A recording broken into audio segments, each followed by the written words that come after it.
G'day guys, this is Matt from Millennium Glass with another video on how to measure your wardrobe openings or a prepared opening for your sliding doors.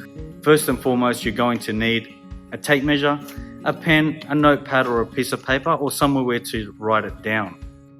First, we're going to measure the two heights, starting from your left and your right.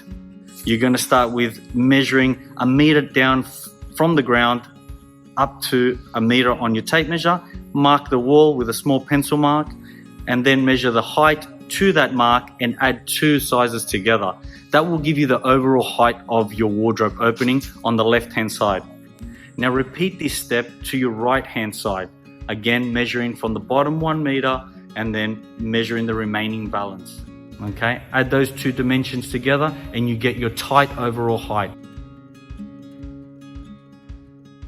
Okay guys, for the next step of the exercise, to measure the opening width, the top and the bottom, we're going to do exactly the same as measuring the both left and right hand sides. So you're going to measure a meter, starting whether you start from the left and right, and then measure the remaining balance with your tape measure.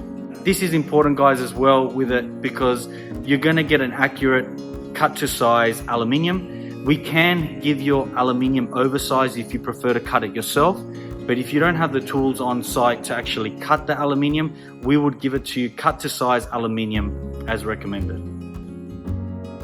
Hey guys, one more tip. We definitely recommend using a tape measure over a laser. Now, we do have lasers and they're a fantastic tool, but if you're measuring an opening that's got an enamel glossy finish, it can give you an off reading by 2 to 3 mil. It might not sound like much to you, but when we're sending you an aluminium cut to size, whatever dimension you provide us is what we're going to be cutting. So definitely the best way to measure an opening is definitely with your tape measure. Thank you.